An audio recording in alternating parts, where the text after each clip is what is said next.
Hello বন্ধুরা, তোমাদের মাঝে ফিরে এলাম শীতের মূল ধারাবাহিকের ৩৫১তম পর্ব নিয়ে। তো চলো ভিডিওটি শুরু করা যাক। মিস্ত্রিকে ধরে নিয়ে যেতেই মিস্ত্রি সবাইকে বলে যে আপনারা আমাকে কেন ধরেছেন, অনামিকা সমস্ত কিছু করেছে। ঠিক তখনই দেখতে পায় সমস্ত পুলিশ হাসছে, আর তখনই ওই পুলিশ বলে ওঠে যে আমরা আসলে নকল পুলিশ, অনামিকার কথাতেই আমরা এই সমস্ত কিছু করেছি। ঠিক তখনই দেখতে পায় সামনেই চেকপোস্ট দেখানো হয়েছে। তখনই ওই নকল পুলিশ সবাইকে বলে যে মিস্ত্রির মুখটা চেপে ধরতে, যেন কোনোভাবেই শব্দ না করে। পুলিশের সামনে আসতেই পুলিশ জিজ্ঞেস করে কোনো অপরাধীর সাথে আছে কিনা, কিন্তু ওই পুলিশটা সমস্ত কিছুই অস্বীকার করে এবং সেখান থেকে চলে যেতে চায়। ঠিক তখনই মিস্ত্রি শব্দ করে উঠতেই সেই পুলিশটা শুনতে পায় আর বলে যে পেছনে কি আছে, দরজা খুলে আমরা সবটা দেখতে চাই। যখনই দরজা খুলবে ঠিক তখনই পুলিশটা গাড়ি চালিয়ে ওই লোকটাকে ফেলে দেয় এবং উল্টো দিকেই গাড়ি নিয়ে যেতে থাকে।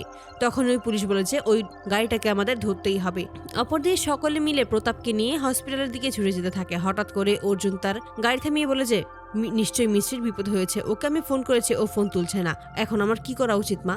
তখনই অসীম বলে যে তুমি কোনো চিন্তা করো না ভাইয়া, ভাবিকে আমরা ঠিক উদ্ধার করতে পারবো, আগে বাবাকে হসপিটালে ভর্তি করতে হবে। তখনই কল্পনা বলে যে হ্যাঁ, এটা একদম ঠিক কথা, আগে তোর বাবাকে হসপিটালে নিয়ে যেতে হবে। তারপরেই দেখা যায় মিস্ত্রি অনেক কষ্টে ওই গুন্ডাদের হাত থেকে পালাতে সক্ষম হয়। অপরদিকে প্রতাপকে হসপিটালে নিয়ে আসা হয়। ঠিক তখনই অনামিকা সেখানে এসে হাজির হয় এবং নাটক করে বলে থাকে এই নন্দুই সবটা করেছে, আমরা ওকে ছাড়বো না, এখন যদি বাবার কিছু হয়ে যায় তখন আমাদের কি হবে? তখনই বড় ঠাম্মি বলে একদম চুপ করে থাকবে, তুমি এখানে আর কোনো বাজে কথা বলবে না, সব সময় শুধু নেগেটিভ কথাবার্তা বলো। আজকে যদি তোমার জায়গায় মিস্ত্রি থাকতো, ও আমাদের সবাইকে বোঝাতো, আমাদের সান্ত্বনা দিত, তোমার মতো উল্টোপাল্টা কথা বলতো না। তখনই অনামিকার কাছে ফোন আসে এবং জানায় যে ওই মিস্ত্রি পালিয়ে গেছে। তখনই প্রিয়া বলে যদি কোনোভাবে মিস্ত্রি এই হসপিটাল অব্দি চলে আসতে পারে তাহলে আমি তোমাদের সবাইকে মেরে ফেলবো।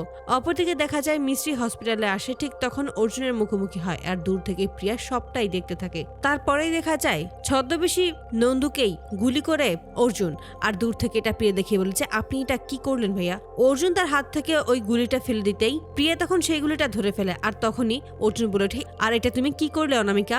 তোমার তো ফিঙ্গারপ্রিন্ট এবার রয়ে গেছে, এখন কি হবে?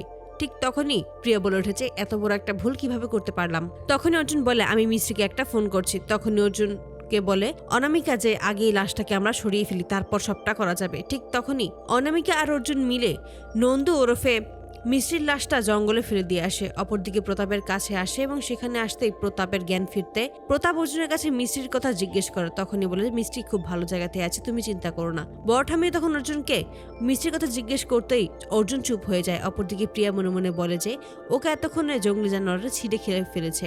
অর্জুন তুমি নিজেও জানো না, তুমি নিজের অজান্তেই তোমারই মিস্ত্রিকে শেষ করে দিয়েছো, এতে আমারই করে ভালো হয়েছে। এখন আমি আওয়াজতে বাড়িতে রাজ করব। তো বন্ধুরা, তোমাদের কি মনে হয়, এবার কি সত্যি মারা যাবে মিস্ত্রি নাকি বেঁচে ফিরতে পারবে? অবশ্যই তোমাদের মতামত কমেন্টে জানাতে ভুলো না। ধন্যবাদ।